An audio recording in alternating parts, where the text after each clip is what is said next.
සාදු සාදු සාදු නමස්කාර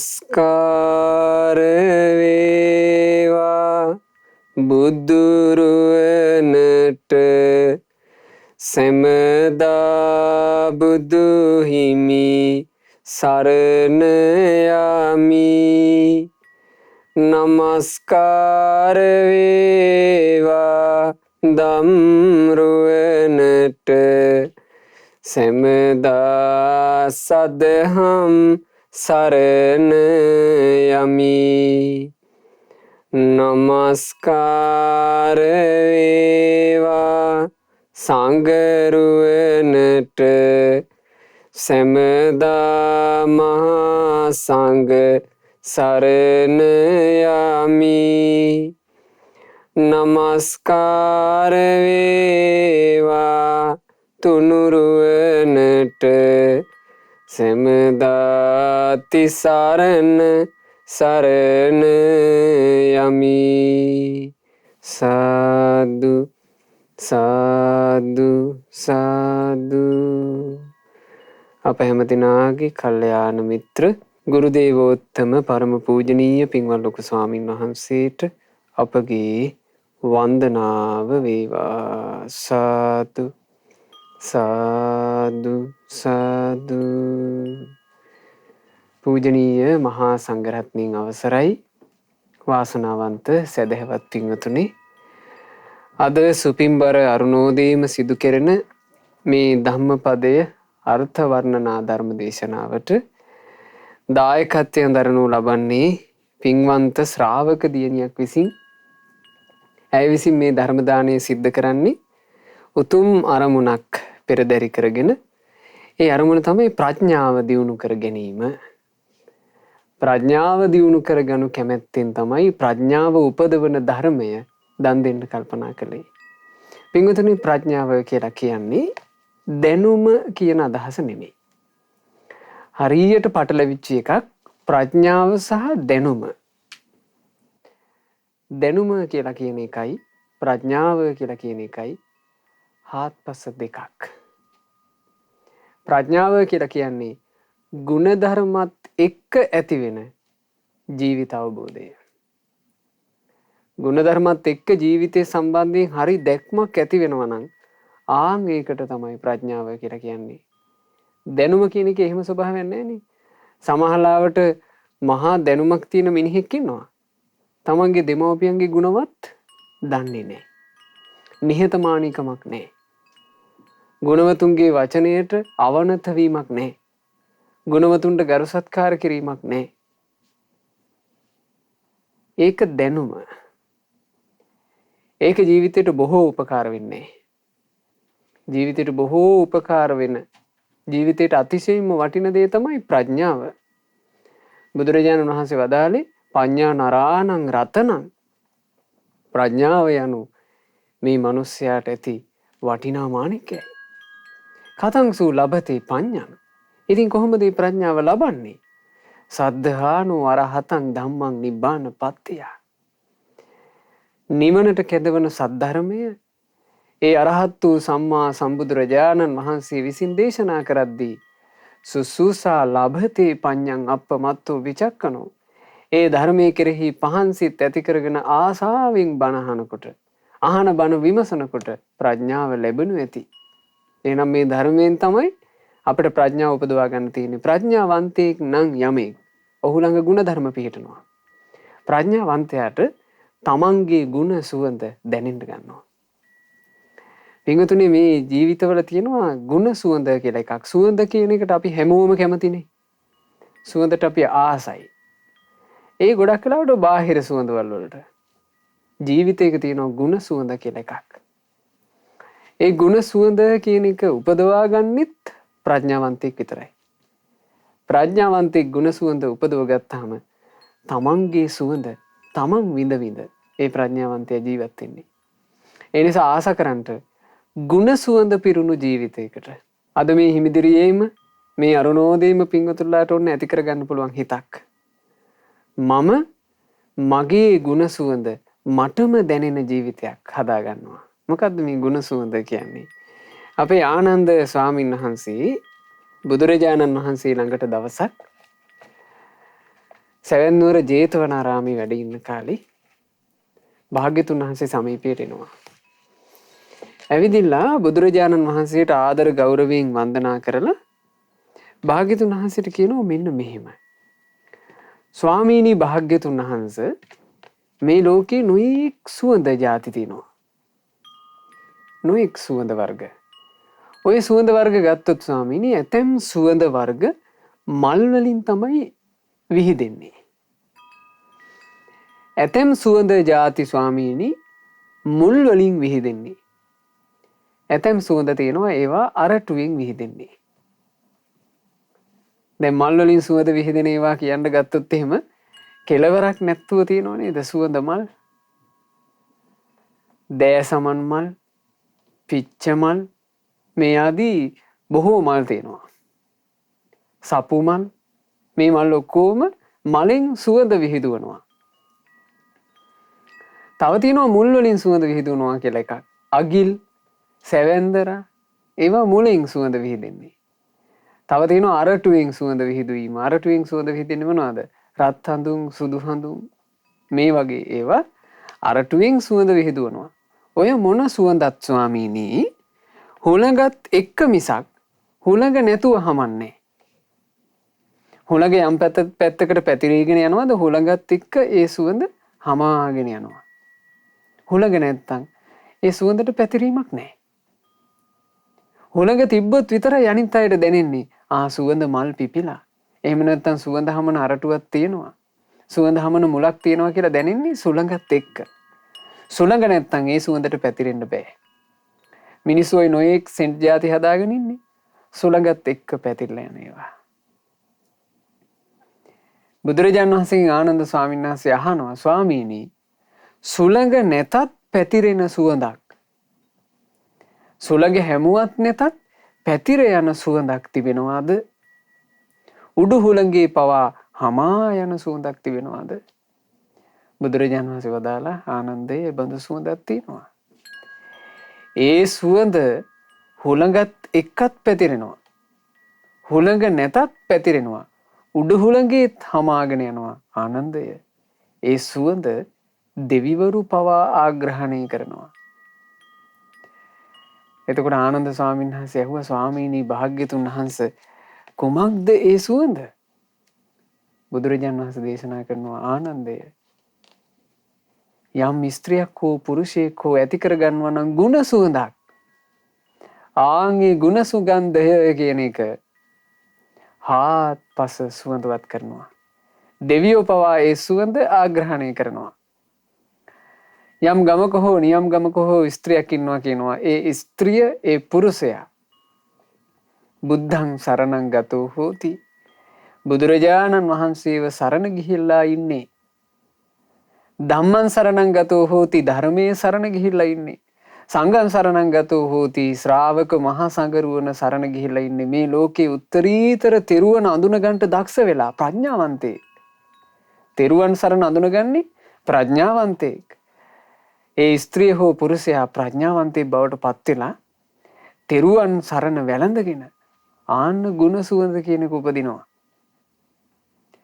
ඊළඟට බුදුරජාණන් වහන්සේ වදාලා ආනන්දයේ ඒ ස්ත්‍රිය හෝ පුරුෂයා තෙරුවන් සරණේ පිහිටා සිල්වත් වෙනවා. පානාති පාතා පටිවිරතෝ හෝති ප්‍රාණඝාතය අතහරිනවා. අදින්නා දානා පටිවිරතෝ හෝති හොරකම අතහරිනවා. කාමේසු මිච්ඡාචාරා පටිවිරතෝ හෝති සල්ලාලකම අත්හරිනවා. මුසාවාදා පටිවිරතෝ හෝති බොරුව අත්හරිනවා. සුරාමේරේ මජ්ජපමා දට්ඨානා පටිවිරතෝ හෝති මත්පැන් මත්ද්‍රව්‍ය පාවිච්චි අත්හරිනවා. අන්නේ අත්හැරපු ගමන් එයා තුළ උපදිනවා සීල සුගන්ධය. සීලයේ ගුණ සුවඳ. මේ තෙරුවන් සරණ යාමේ සුවඳත් සීලයක පිහිටීමේ සුවඳත් කියන එක මුලින්ම දැනෙන්නේ කාටද? තමන්ට.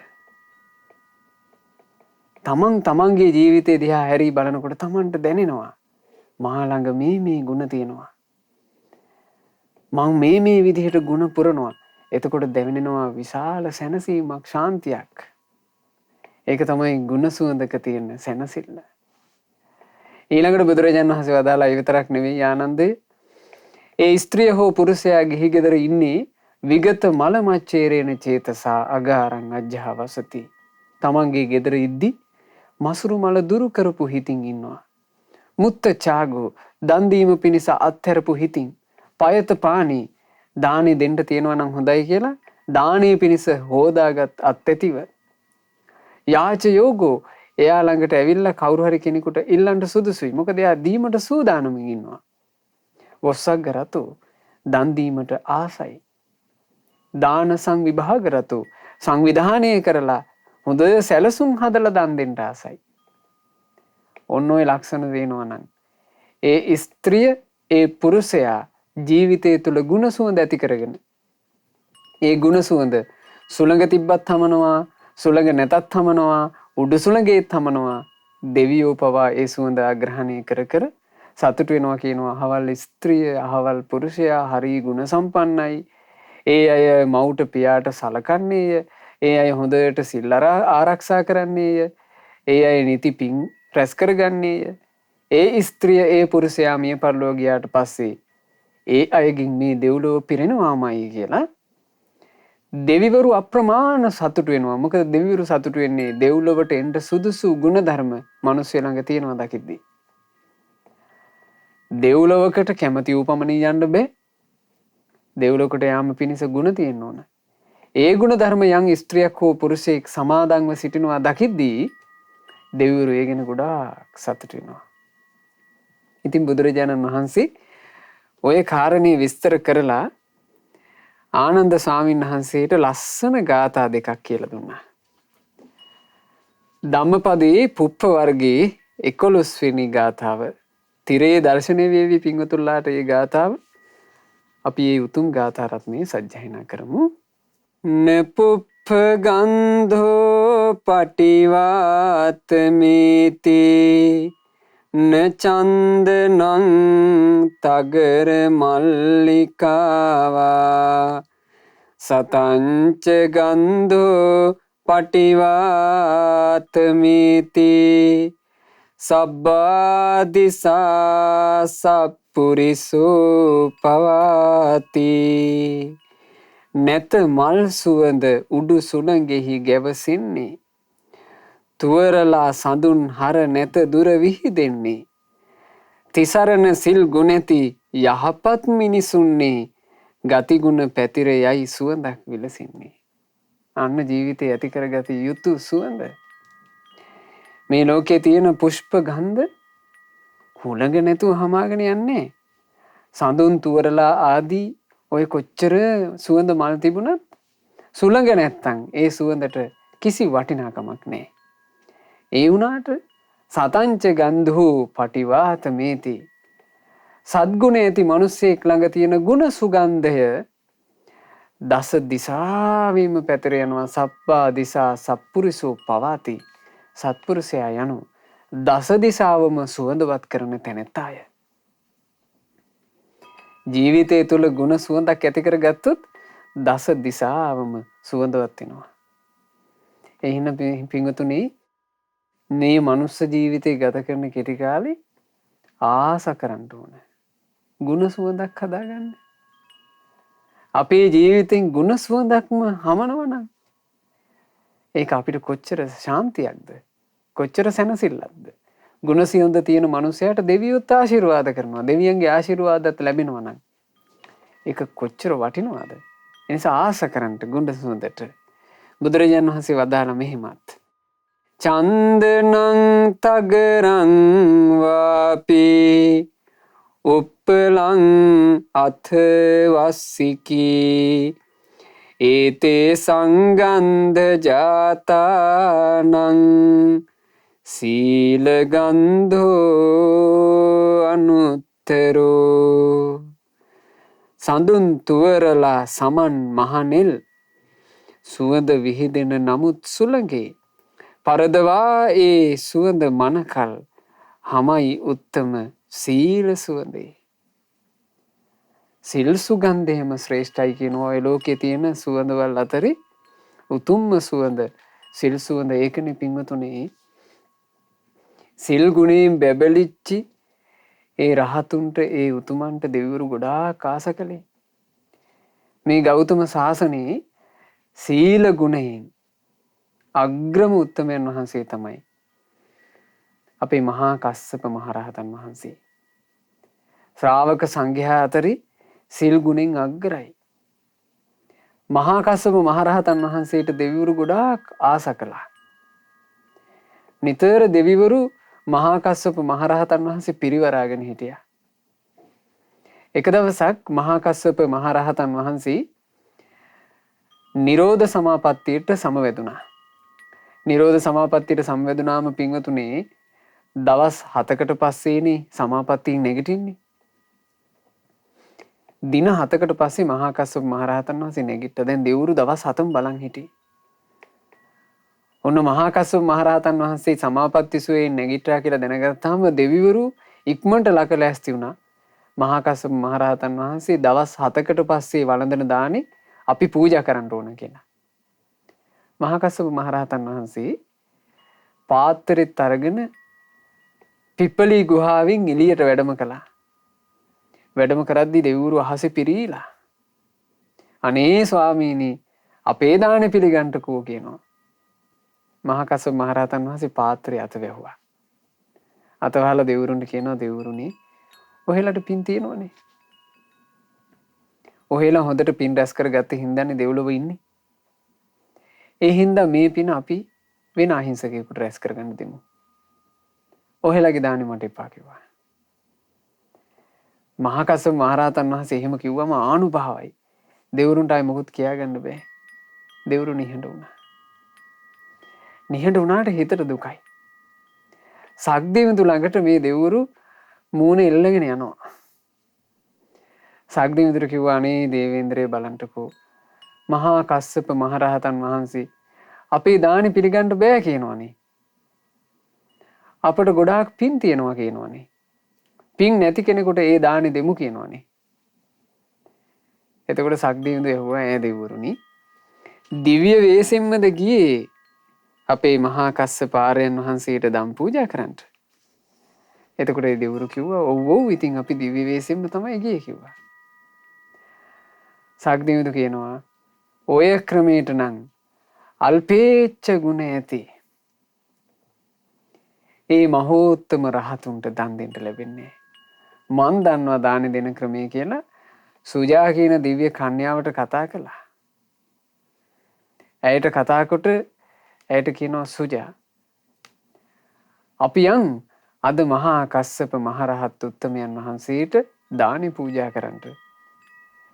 මේ සුජා කියන දෙව්දුව සක්දෙවිඳුත් එක්ක මේ මනුස්ස ලෝකේ රජගහ නුවර පාළු තැනකට ආවා. ඒ පාළු තැන දිව්‍ය එරදීන් පැලක් මෙව්වා.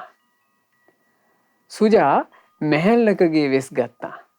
සක්දෙවිඳු වයසක 100 කෙනෙක්ගේ වෙස් ගත්තා. මහා කස්සප මහරහතන් වහන්සේ ওই පාරේ තමයි පිණ්ඩපාතේ වඩින්නේ. පිණ්ඩපාතේ වඩිනකොට මේ 100 බලාගෙන ඉන්නවා. මහා කස්සප මහරහතන් වහන්සේ දැක්කා විතරයි ඉස්සරහට වේගින් ගියා 100. ගිහින් කිව්වා අනේ අපේ ආර්යයන් වහන්සේට දානී ටිකක් පූජා කරගන්න අපි වාසනාවන්ත වුණානේ. අනේ ස්වාමීනි වඩින්ට ඇතුළට කියලා. තමන්ගේ ඒ පැල් කොටේට මහා කස්සප මහරහතන් වහන්සේව වැඩම කරවගත්තා. වැඩම කරවගෙන දැන් බිරිඳට කියනවා හාමිනේ ඔය දානේ ටික සකස් කරලා ගන්නට අපේ උත්තමයන් වහන්සේ වැඩම කළා දානි පිළිගන්නට. එතකොට අර ඉතින් වෙස් මවාගත්ත සුජා දෙව්දුවත් මැහැල්ලක් වගේ වෙවුල අර දානි භාජන ටික අරන් එනවා. වසුන් ඇරියා විතරයි රජගහ නුවර පුරා සුවඳක් විහිදෙන්න පටන් ගත්තා. දිව්‍ය භෝජනයේ සුවඳ. මහා කස්සප මහරහතන් වහන්සේට මේ දිව්‍ය භෝජන සුවඳ දැනෙනකොට මහා කස්සප මහරහතන් වහන්සේ කල්පනා කළා මෙතන මේ ඉන්නේ හැබැයිම මහල්ලෝ වෙන්න බෑ. මෙච්චර සුවඳට කොහොමද මනුස්ස ලෝකේ ආහාර හදන්නේ? අන්න ඒ වෙලාවේ මහා කස්සප මහරහතන් වහන්සේ මේ කවුද කියලා බලන්ට ඥානෙ මෙහෙවවුවා. හඳුනගත්තා. මේ සක්දිවිඳු. මහා කස්සප මහරහතන් වහන්සේ සක්දිවිඳුට කියනවා, ඇයි දේවේන්ද්‍රය ඔබ මෙහෙම කරන්නේ? ඇයි මේ දුප්පතාගේ දානේ හොරකම් කළේ? එතකොට සක්දිවිඳු කියනවා, ස්වාමීනි, අපටත් පින ඕනනේ. මහා කස්සපයන් වහන්සේට දාන ටිකක් පූජා කරගන්න ලැබුණා කියන්නේ කොච්චර දෙයක්ද? ස්වාමීනි, මං දැන් දුප්පතාගේ පින හොරකම් කළානේ, මට පින නැද්ද කියලා ඇහුවා. එතකොට මහා කස්සප මහරහතන් වහන්සේ කියනවා, හොරට කෑවත් ඉල්ලගෙන කෑවත් බඩ පිරෙනවනේ කිව්වා. සක්දිවිඳු හරි සතුටු වුණා. සතුටු වෙලා පිංගුතුනේ ওই රජගහ නුවර අහසේ දෙවියන්ගේ ගිගුම් නාදය ඇහුණා කියනවා. මහා කස්සපයන් වහන්සේට දෙන දානෙමයි මහත්ඵල. සතුටට කිව්වේ. මහා කස්සපයන් වහන්සේට දෙන දානෙමයි මහත්ඵල කිය. සක්දිවිඳු දෙව්ලොවට ගියේ. දෙව්වරු පිංගුතුනේ එහෙම දානෙ දුන්නා. ඇයි මේ? ගුණ සුවඳ. අපි සංඝං සරණං ගච්ඡාමි කියලා සරණ ගියපු ඒ මහෝත්තම රහතුන්ගේ ගුණ සුවඳ. බුදුරජාණන් වහන්සේ සැවැත් නුවර දෙව්රම් විහෙරේ වැඩ ඉඳලා ওই රජගහ නුවර සිද්ධ වෙන සිද්ධිය දැක්කා. අන්න ඒ වෙලාවේ මහා කස්සප මහරහතන් වහන්සේ අරමුණු කරගෙන බුදුරජාණන් වහන්සේ ලස්සන ගාථාවක් වදාලා ගුණ සුවඳ ගැන. අප්පමත්තෝ අයං ගන්ධෝ යායන් තගර චන්දනී යෝච සීලවතං ගන්ධෝ වාති දේවේසුත්තමෝ. තුවරල සඳුන් මල්වල විහිදෙනා සුවඳක් වෙද යටි සුළඟේ පමණක් යන අල්ප වූ සුවඳක්මය. සුවඳ සිල්ව තුනගේ පැතිර යන විට දස දෙස උතුම් දෙව්ලොව පවා ඒ සුවඳ පැතිරී යන්නේ. බලන්න බුද්ධ ශාසනය. බුද්ධ ශාසනය නිසා නේද පින්වතුනේ මනුස්ස ජීවිතයකට දෙව්ලොවට දැනෙන ගුණ සුවඳක් හදාගන්න පුළුවන්. බුද්ධ ශාසනය නොතිබුණා නම් අපට මොකුත් නැහැ. බුද්ධ ශාසනය නොතිබුණා නම් මේ මිනිස්සු කරන කිසි කමකට නැති වැඩ අපිත් කර කර ඉඳී. අපිට බුද්ධ ශාසනය මුණ ගැහිච්ච නිසා අවස්ථාව තියෙනවා දෙවිවරුන්ට පවා දැනෙන ගුණ සුවඳක් මේ ජීවිතේ හදාගන්න. නිසා ආස කරන්න ඕන අපි ඒ ගුණ සුවඳ හදාගන්න. ඒ ගුණ සුවඳ හැදෙන්නේ කොහොමද? ගුණවත් වීමෙන්මයි. වෙන පිළිවෙලක් නැහැ. තෙරුවන් සරණ ගිහිල්ලා හොඳට සිල් සමාදන් වෙලා දම්පැන් පූජා කර කර ගුණවත් වෙන්න. නිහතමානීකම හදාගන්න. මෙත්සිත හදාගන්න. ගුණවතුන්ට ගරු සත්කාර කිරීම හදාගන්න. මිනිස්සුන්ගෙන් වෙන පුංචි පුංචි අඩුපාඩු අතහරින්න දක්ෂ වෙන්න. ලොකු වැරද්දක් මිනිස්සෙක් කරත් ඒ මිනිසයාට සමාව දීම කියන ගුණය හදාගන්න. කෝන්තර පටලව ගන්නේ නෑ කියන ගුණය හදාගන්න. මේ මිහිපිට තියෙන එක එක ඒවාට ඕනවට වඩා ආස කරන්නේ කියන ගුණය හදාගන්න. ආන් එහෙමයි ගුණවත් වෙන්නේ අපි. අපි එහෙම ගුණවත් වෙනකොට මේ ජීවිතේට සුවඳක් එකතු වෙනවා. බාහිරින් පින්වතුනේ කවදාවත් ඒ සුවඳ එකතු කරන්න බෑ. මිනිස්සු සුවඳ ගහලා පිරිසිදු ඉන්න මිනිස්සුන්ට ඒ මිනිස්යාගේ ගති ලක්ෂණ නරක නම් කියන්නේ නැද්ද? ඔය මිනිස්සු ගඳ ගහන මිනිස්සුනේ කියලා කියන්නේ නැද්ද? සමහරවිට මේ මිනිස්සයා හොඳට සෙන්ට් ගහලා හොඳට සැරසිලා ඉන්නේ. හැබැයි මිනිස්සු මේ මිනිස්යාගේ චර්යාව දන්නවනම් කියනවා. ඔහොම හිටියට ගඳ ගහන මිනිස්සුනේ කියනවනේ. ඒ කියන්නේ මොකද්ද? ඇතුලේ ಗುಣ නැහැ කියලා. මිනිසෙක් ළඟ ගුණධර්ම තියෙනවා නම් ඒ ගුණධර්ම තියෙන මිනිසයාට සුවඳවත් මිනිසයා කියලා කියනවා. ඒක සමහරවිට මනුස්ස ලෝකේ එහෙම නෙවෙන්න පුළුවන්. මොකද මනුස්ස ලෝකේ මිනිස්සුන්ට අභ්‍යන්තරයේ තියෙන ගුණ පේන්නේ නැහෙනි. ඒ ගුණ සුවඳ ඇති කරගන්න ඕනේ කාට බලන්නද? Tamanට බලන්නයි.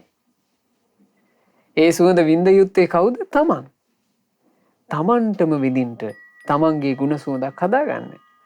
Taman ඒ ගුණ සුවඳ විඳින්නේ යම්සේද ඒ අයුරින්ම දෙවිවරුද ඔබේ ගුණ සුවඳ විඳිනු ඇත. ඒ හින්දා වින්තුනේ හොඳයි ගුණ සුවඳක් හදාගෙන සැනසිලිදායක ජීවිතයක් ඇති කරගන්න අපිට අවස්ථාවක් ලැබිලා තියෙනවා මේ මනුස්ස ජීවිතේ. ඒ ලැබිච්ච අවස්ථාවේ ගුණවත් උතුමන්ගේ මහා රහතුන්ගේ ගුණ සිහි කර කර අපිත් උත්සාහවත් වෙමු අපේ ජීවිතයට ගුණ සුවඳක් එකතු කරගන්න. ඒ කාලේ වැඩ හිටපු මහා රහතුන්ගේ පැවැත්ම හරි විස්මයජනකයි. දැන් අපි ඔය ඇහුවේ මහා කස්සප මහරහතන් වහන්සේගේ ඒ ජීවිතේනේ. ඒ කාලේ හිටිය පින්වතුනි ගෝධික කියලා මහරහත් උතුමන් වහන්සේ නමක්. ඇත්තේ මේ උතුමන් වහන්සේ අරහත්ත්වයට පත් වෙන්නේ අන්තිම මොහොතේ. පිරිනිවන් පාන මොහොතේමයි ඒ කියන්නේ ජීවිතය අත්හරින මොහොතේමයි අරහත්ත්වයට පත් උනේ. ඒ බඳු අරහත්ත්වයන්ට කියනවා පින්වතුනි සමසීස කියලා. ඒ සමසීස කියන්නේ හේතුව අනුපාදිශේෂ පරිනිර්වාණයත් සෝපාදිශේෂ පරිනිර්වාණයත් දෙකම එකට වෙන නිසා. සෝපාදිශේෂ පරිනිර්වාණ කියන්නේ කෙලෙස් නැසී යාම. අනුපාදිශේෂ පරිනිර්වාණ කියලා කියන්නේ කෙලෙස් නැසූ රහතන් වහන්සේ කය අත්හැරීම. යම් උත්තමේ අන්තිම මොහොතේ ජීවිතයේ අවසාන මොහොතේ අරහත්ත්වයට පත් වෙනකොට ඒ උත්තමයන් වහන්සේගේ ජීවිතය අවසන් වෙනවත් එක්කම කෙලෙසුත් නැසී යනවා නම් ආන්න ඒකට කියනවා සමසීස. ගෝධික මහරහතන් වහන්සේ කියලා කියන්නේ සමසීස පරිනිර්වාණයට පත්වෙච්ච උත්තමයෙක්. වක්කලී මහරහතන් වහන්සේ කියන්නේ සමසීස පරිනිර්වාණයට පත්වෙච්ච උත්තමයෙක්. ওই ගෝධික මහතෙරුන් වහන්සේට අරහත්ත්වයට පත් වෙන්න කලින් කර්ම විපාකයක් නිසා උහුලගන්න බැරි වේදනාවක් තිබ්බා. ඒ වේදනාවෙන් ගොඩාක් පීඩාවට පත් වෙලා මේ කයේ කිසිම සුව පහසුවක් තිබුණේ නැහැ. එතකොට ගෝධික මේ තෙරුන් වහන්සේ සුව පහසුවෙන් ඉන්න චූටි වෙලාවේ යම් කුසල අරමුණක් තුළ හොඳට හිත තියාගෙන ඉන්නවා. අනේ කායික වේදනාව ආව විතරයි අර කුසල අරමුණු ඔක්කොම වෙනස් වෙලා යනවා. මේක මේ ගෝධික ස්වාමීන් වහන්සේට මහා බාධාවක් වුණා. අවසානයේ ගෝධික ස්වාමීන් වහන්සේ තීරණයකට එනවා මම හොඳ කුසලයක් තුළ හිත පිහිටුවාගෙන මගේම ජීවිතේ තොර කරගන්න ඕන. කෙලෙස් එක්ක ජීවත් වෙනවට වඩා කුසලයක් එක්ක මැරෙන එක හොඳයි කියලා. ඒක පින්වතුනේ ඒ උත්තමයන් වහන්සේගේ තිබුණු පුණ්‍ය සංස්කාර ධර්මයන්ට අනුව සිද්ධ වෙච්ච එකක්. ඒක අපිට හිතා ගන්නව බෑ. ඒ රහතන් වහන්සේගේ පරිනිර්වාණය නම්. අවසානයේ රහතන් වහන්සේ ඒක කරගත්තා. ගෝධික ස්වාමීන් වහන්සේ ඒ වෙනකොට අරහත්ත්වයට පත් වෙලා නැහැ. දැන් විදර්ශනාවෙන් ජීවිතයේ ඇත්ත දකින මානසිකාරයක ඉන්නවා. මානසිකාරයක ඉන්න ගමන් දැලිපිහි අරගෙන දැලිපිහියෙන් මේ ජීවිතේ තොර කරගන්න සූදානම්. මේක බලාගෙන ඉන්නවා වසවර්ති මාරයා. මාරයාට බයක් හිතුණා. මේ ක්‍රමයට මේ භික්ෂුව කටයුතු කළොත් නම් මේ භික්ෂුව ගැලවෙන්න පුළුවන්. එතකොට හිතන්න කොහොම තියුණු සිහි කල්පනාවක් තියෙන්නේ නැද්ද කියලා. මාරයා බය වුණා. ඉක්මනින් බුදුරජාන් වහන්සේ ළඟට ගිහින් කියනවා ස්වාමීනි භාග්‍යතුන් වහන්සේ ඔබ වහන්සේගේ ශ්‍රාවක භික්ෂුවක් වන ගෝධික තෙරුන් ආන්න සියදිවි හානි කරගන්න හිතනවා. ඔබ වහන්සේ වැඩ ඉද්දි කොහොමද එහෙම එකක් වෙන්නේ කියලා ඇහුවා. එතකොට බුදුරජාන් වහන්සේ වදාලා නේ මාරේ කලබල වෙන්න එපා. ජීවිත ආසාවලින් තොර කෙලෙස් නැසීමටම ආසා කරන නිවන් අවබෝධයටම කැමති වීර පුරුෂයෝ ඔහොමත් කරනවා කිව්වා.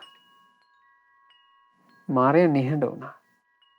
නිහඬ වෙලා ගෝධික තෙරුන් වහන්සේ ළඟට යලි යනකොට ගෝධික තෙරුන් වහන්සේ තමන් වහන්සේගේ ජීවිතේ තොර කරගෙන දැන් මාරයා උත්සාහ කරනවා ගෝධික තෙරුන්ගේ විඥාණය හොයන්න. සාමාන්‍යයෙන් කෙනෙක් මිය පරලෝ යනකොට ඒ මිය පරලෝ යන කෙනා තවත් උපතක් කරා යනවනේ. දැන් මාරයාට ඕන විඥාණය අල්ලන්න. මාරයා හැම තැනම හොයනවා ගෝධික තෙරුන් කොහෙද ගියේ කියලා. මාරයාට හොයාගන්න බෑ. හරියට ඇවිල්ලා තියෙන පහනක් එකපාර නිවිලා ගියොත් නොතේරෙන පොඩි ළමයෙක් ඉඳලා අපි හිතමු දැල්ල හොයනවා කියලා. පහන පත් වෙවි තිබුණා එකපාර නිවුණා. දැන් පොඩි ළමයෙක් හොයනවා මේ අත දුවලා පැනලා කොහොම මේකේ දැල්ල කොහෙටද ගියේ? ඒ වගේ මාරයා විඥානේ හොයන්න ගත්තා ගෝධික තෙරුන් වහන්සේගේ. බුදුරජාණන් වහන්සේ ඒ වෙලාවෙ එතෙන්ට වඩිනවා. භික්ෂූන්ට පෙන්නනවා මහණෙනි පෙනේද ඔබට අර අහසේ දුමාරයක් වගේ කළු පාට යමක් එහෙට මෙහෙට කැළඹෙන හැටි පේනවද? භික්ෂුන් කිව්වා එහෙමයි ස්වාමීනි. මහණෙනි ඔය මාරයා ගෝධික තෙරුන්ගේ විඥානය සොයයි. එතකොට භික්ෂුන් වහන්සේලා ඇහුවා ස්වාමීනි අපේ ගෝධික තෙරණුවෝ කොහෙද උපන්නේ? බුදුරජාණන් වහන්සේ වදාලා මහණෙනි ගෝධික සියදිවි හානි කරගත්තත් නුවණ ඇති ධීර වීර ශ්‍රාවක පුත්‍රයෙක්. ඒ ගෝධික තෙරුන් නොපිහිටි විඥාණයෙන් පිරිනුවම් පෑවා. සමසීස පරිනිර්වාණය. ඒ මොහොතේම පිරිනිවිලා ගියා. පහනක් නිවි යනවා වගේ. උන්වහන්සේ නිවි ගියා. ආන් ඒ වෙලාවේ බුදුරජාණන් වහන්සේ ගෝධික මහරහතන් වහන්සේ ආරම්භය. මෙන්න මේ ගාථාව වදානේ. තේසං සම්පන්න සීලානං අප්පමාද විහාරිනං සම්මදඤ්ඤා විමුත්තානං මාරෝ මග්ගං නවින්දති උතුම් සිල් ගුණ ඇති බඹසරෙහි නොපමායති දියුණු කළ නුවණැති කෙලෙස් දුරු කළ සිත් නැති ඒ රහත් මුනිවරුන්ගේ දිව්‍ය අවසන් වූ විට පිරිනිවන් වැඩි මග මාරයා කිසි දිනක නොදකි. ඒ උතුමන් වැඩිය මාර්ගය මාරයාටවත් දැක ගන්නට නොහැකිය. හැබැයි අපි ශ්‍රාවකයෝ විදිහට උත්සාහවත් වෙන්න ඕන. ඒ උත්තමිය වැඩිය මාර්ගයේ ඒ සැනසෙල්ලට යන්න. මොකද්ද පින්වතුනි ඒ උත්තමිය වැඩිය මාර්ගය? ඒට කියන්නේ ආර්ය අෂ්ටාංගික මාර්ගය කියලා. ඒ තමයි නිවනට ඇති එකම මාවත. ඒ මාවත උතුම් අංග 8කින් යුක්තයි. ඒ මාවතේ ස්කන්ධ ලෙස ගත්තොත් එහෙම ස්කන්ධ 3කින් යුක්තයි. සීලස්කන්ධ, සමාධි ස්කන්ධ, ප්‍රඥා ස්කන්ධ. සීල සමාධි ප්‍රඥා වශයෙන් වීරියෙන් යුක්තව වඩන ආර්ය අෂ්ටාංගික මාර්ගය ඒක තමයි නිවනට තියෙන එකම මාර්ගය. අපි ශ්‍රාවකයෝ විදිහට උත්සාහවත් වෙන්න ඕනේ ආන්නේ ආර්ය අෂ්ටාංගික මාර්ගයේ ගමන් කරන්නට. පින්වතුනි ආර්ය අෂ්ටාංගික මාර්ගය ගැන අසන්නට ලැබීම පවා මහා ලාභයක්. ඉතා කලාතුරකින් ආර්ය අෂ්ටාංගික මාර්ගයේ ලෝකයට ඉස්මතු කරවන අරහත් සම්මා සම්බුදුරජාණන් වහන්සේ පහළ වෙන්නේ. ඒ බුදුරජාණන් වහන්සේ පහළ වූ කල්හි පමණයි ඒ සොඳුරු නිවන් මඟ ගැන මේ සවම්පත් වලින් අහන්න ලැබෙන්නේ. සවම්පත් වලින් අසා ඒ මාර්ගයේ ගමන් කිරීමේ අවස්ථාව ලැබෙන්නේ බුදු සසුනක පමණයි. බුද්ධ ශාසනයේ භාග්‍යතුන් වහන්සේ ජීවමානව වැඩ හිටපු කාලේ එකල ශ්‍රාවක පිරිස ආර්ය අෂ්ටාංගික මාර්ගයේ අදට වඩා පහසුවෙන් ගමන් කළා. ඒ කාලේ ඒකට ලොකු පසුබිමක් තිබුණා. අනුග්‍රහයක් තිබුණා. පෙනෙන නොපෙනෙන පැති හැම එකකින්ම අනුග්‍රහය තිබුණා. වාදා කරදර අඩු වුණා. ඇයි හිතන්න? ඉර පෑයෝ වගේ සම්මා සම්බුදුරජාණන් වහන්සේ ජීවමානව වැඩ ඉන්නවා. සම්බුදුරජාණන් වහන්සේ යම් තැනක වැඩ ඉන්නවා නම් ඒ බුදුරජාණන් වහන්සේ වැඩ ඉන්නේ ඉසව්වට යොදුන් 12ක් සමීපෙටවත් කිසි අමනුෂ්‍යයෙකුට ලං වෙන්න බෑ. දෙවියෝ පිරිවරාගෙන හිටියා. මහා කස්සප මහරහතන් වහන්සේ ගැන අපි අද ඉගෙන ගත්තා. බලන්න මේ රහතන් වහන්සේලා නිරෝධ සමාපත්තියෙන් දවස් 7ක් ඉන්නකොට දවස් 7 බලාගෙන ඉන්නවනේ දෙවිවරු. දානි ටික පූජා කරන්න. කොච්චර දෙවියන්ගේ සමීප බවක් තිබිලා තියෙනවද? අද කාලේ අපිට මිනිස්සුන්ට දෙවිවරු සමීපුණා කියලා ලේසියෙන් අහන්න ලැබෙන්නේ. අපිට අහන්න ලැබෙන්නේ ඔන්න මේ පෙරේතෙක් වැහිලාය, පිසාචෙක් වැහිලාය, දිෂ්ටියක් ඇවිල්ලාය. ආවට පස්සේ සම්පූර්ණ විකෘති වෙනවාය, කොණ්ඩේ කඩා ගන්නවාය. මේවා නේද අපිට අහන්න ලැබෙන්නේ.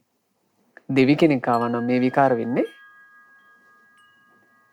ඇවිදිල්ලා මේ මිනිස්සු 10-15 දෙනෙක් කන බත් එකක් තනියෙන් කනවා.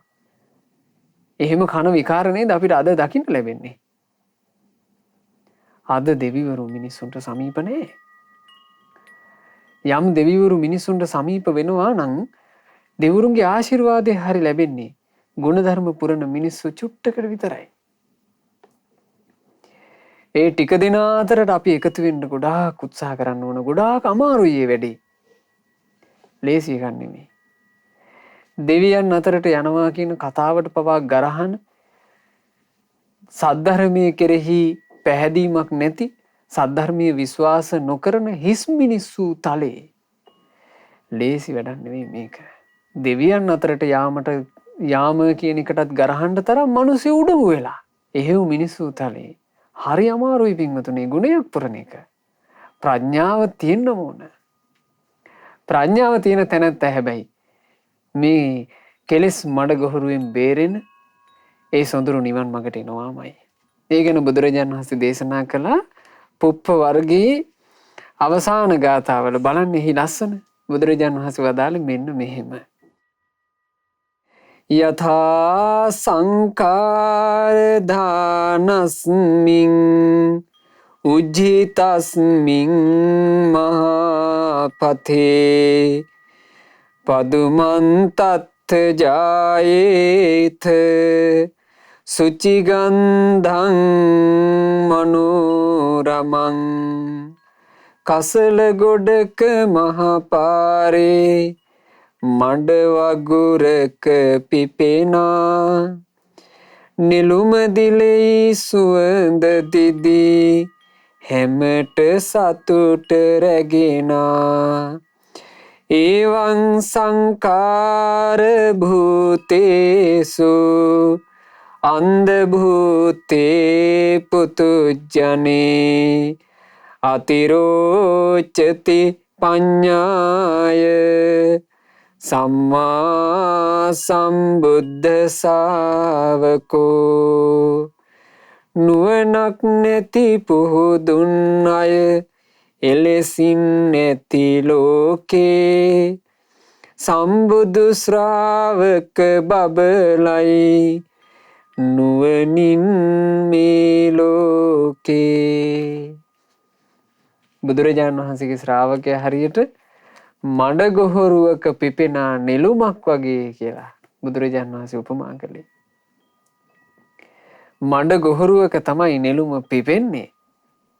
හැබැයි ඒ නෙළුම මඩෙන් උඩට ආවාට පස්සේ ඒ මල පිබිදුනාට පස්සේ සුචි ගන්ධං හරි සුවඳයි. මනෝරමං හරි ලස්සනයි.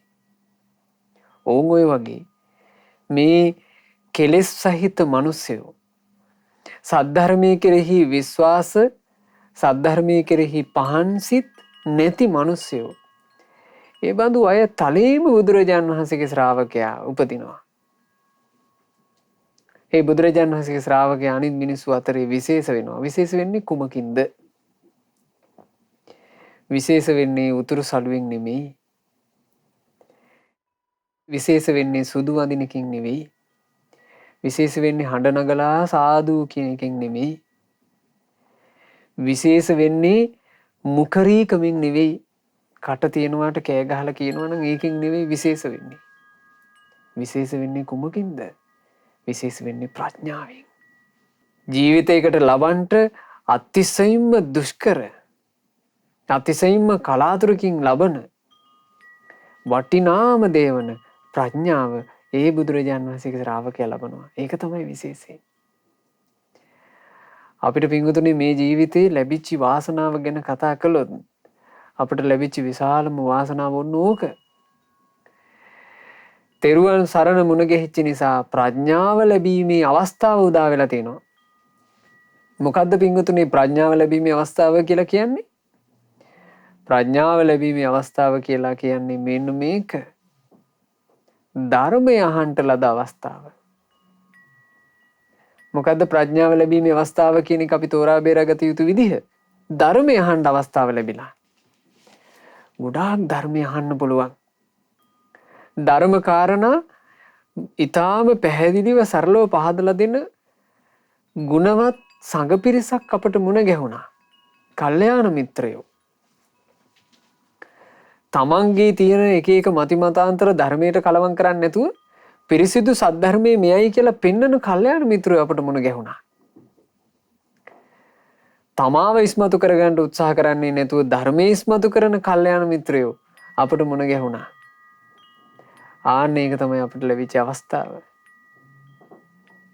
අපිට පේනවා මේ අවස්ථාව ලැබිලා තියෙද්දී මේ අවස්ථාවේ වටිනාකම හඳුනාගන්නේ නැතුව අවස්ථාව අහිමි කරගන්න අය ඉන්නවා. අවස්ථාව අහිමි කරවන හිස් පුද්ගලයෝ ඉන්නවා. මිනිසු බාහිර දෙයකටනේ ලොකුවට වසඟ වෙලා යන්නේ. ලොකු පුටුවක ඉඳගෙන අතපය පළල් කරගෙන මම රහතෙක් කියලා කිව්ව ගම මිනිස්සු පටලෙවිලා යනෝනේ. ඊළඟට ප්‍රදර්ශනා භාවනාවක් කරපු ගම ප්‍රදර්ශනා භාවනා කියලා කියන්නේ දැන් කියනවා එහෙම එකක්. මේ භාවනා කරන විදිහ රෙකෝඩින් කරනවා. පටිගත කරනවා භාවනා කරන එක මෙහෙම තියාගෙන. පැය 2ක් 3ක් එක දිගට භාවනා කරන එක පටිගත කරලා ඒක දානවා මාධ්‍යයට. ඒවට කියන්නේ මොනවද? ප්‍රදර්ශනා භාවනා. සාමාන්‍ය බුද්ධ ශාසනයේ තියෙන්නේ විදර්ශනා භාවනාව සහ සමත භාවනාව. ප්‍රදර්ශනා භාවනා කියන එක බුද්ධ ශාසනයට අයිති කන්නේ නෙවෙයි. මේ පින්වතුනි කියන්නේ ඔබට ඇයි මෙහෙම කියන්නේ? මෙහෙම කියන්නේ ඔබට සිහිය උපද්ද ගන්න. මෙහෙම කියලා දෙන්නේ අපිට වරදින් ඉඩක් තියෙන නිසා. ඉතින් වරදින ඉඩ අපිම කරුණු කාරණා පැහැදිලි කරගන්නේ නැතුව අපි කොහොමද ඒ වරදින ඉඩ ඉවත් කරගන්නේ?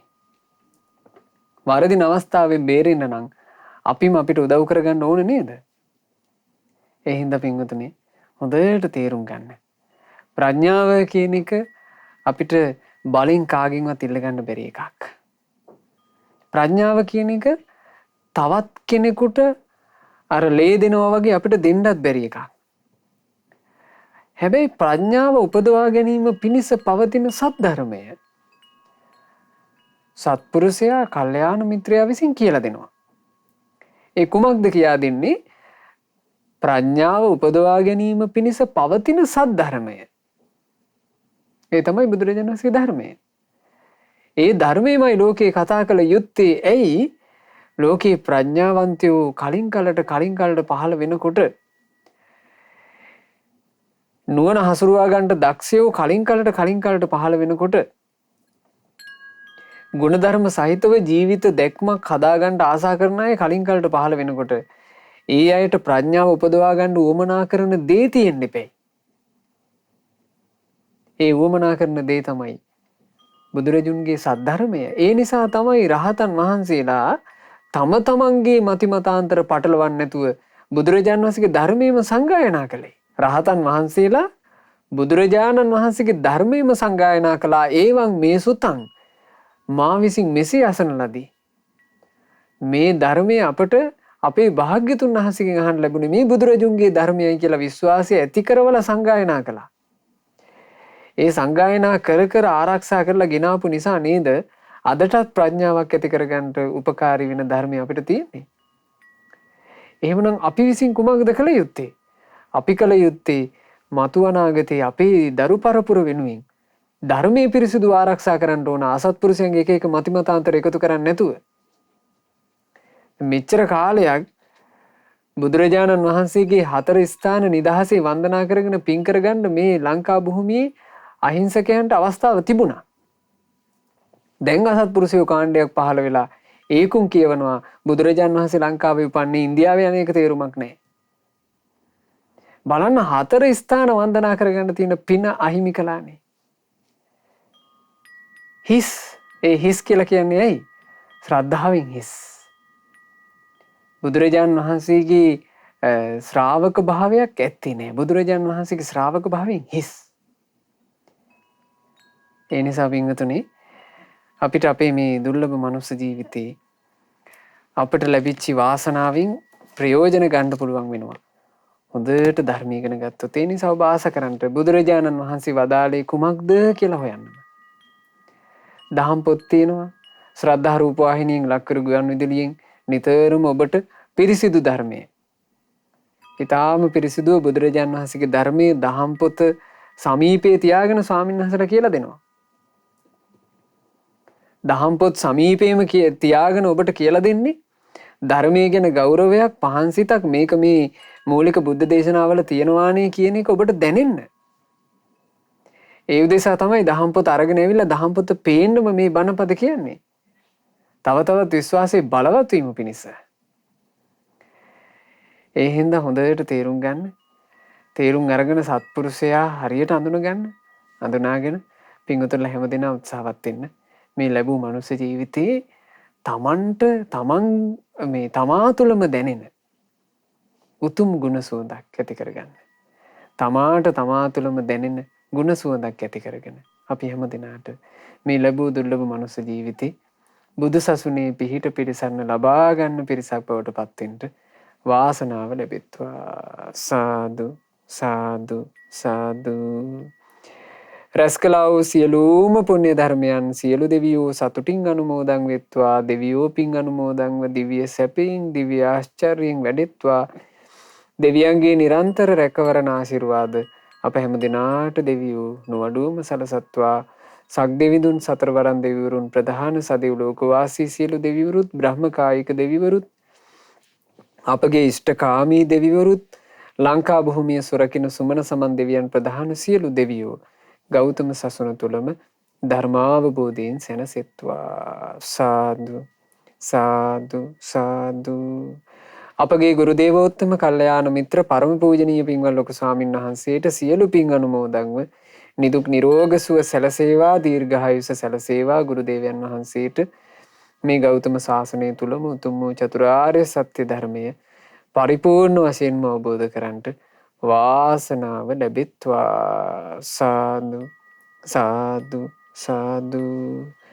අද දවසේ ධර්ම දානය සිදු කරන ඒ පින්වත් ශ්‍රාවක දියණියගේ නමින් යම්තාක් මිය පරලෝ යන්ට යෙදුනා වූ ඥාතීන් හිත මිත්‍රාදීන් වෙද්ද ඔබ අප හැමදෙනාගේ නමින් මිය ගියා වූ සියලු ඥාතීන්ට සියලු හිත මිත්‍රාදීන්ට පින් අනුමෝදන්ව ඒ හැමදෙනාගේ පරලෝ ජීවිත සැපේටම පත්වෙත්වා. ඉක්මන් භවයකදීම සංසාර දුකින් නිදහස් වෙන්න වාසනාව ලැබෙත්වා කියන ප්‍රාර්ථනාවෙන් පින් අනුමෝදනා සිදු කරන්න.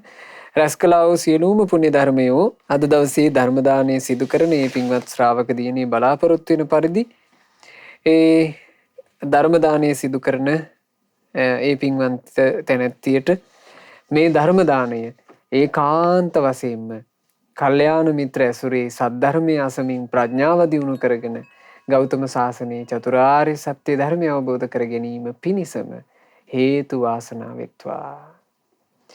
ධර්ම දානය සිදු කළා වූ පින්වතුන්ලාටත් ශ්‍රද්ධා මාසික ධර්ම දාන සමාජික පින්වතුන්ලාටත් ශ්‍රද්ධා කාර්ය මණ්ඩලයේ සෑම සියලු දෙනාටත් ධර්මයේ ශ්‍රවණය කරපු සුපින්වත් ඔබ හැම දෙනාටත් මේ රැස් කළා වූ සියලු පුණ්‍ය ධර්මයන්ගේ ආශිර්වාදය රත්නත්‍රයේ ආශිර්වාදය සියලු දෙවි දේවතාවුන් වහන්සේලාගේ ආශිර්වාදය නොඅඩුවම ජීවිතවලට සැලසෙත්වා.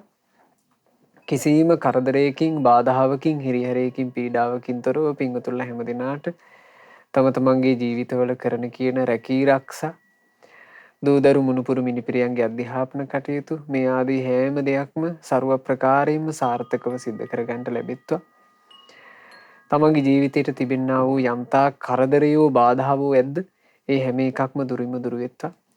පින්වතුන් හැම දිනාට සුවසේ ගුණ වඩාගෙන ගෞතම ශාසනය තුල ධර්මාවබෝධ කරන්ට වාසනාව ලැබෙත්වා. හැම දිනාටම තෙරුවන් සරණයි. නමෝ බුද්ධාය. මෙවැනි වටිනා ධර්ම දේශනා ශ්‍රවණය කිරීමට ශ්‍රද්ධා ඩේලි YouTube චැනලය සබ්ස්ක්‍රයිබ් කරන්න.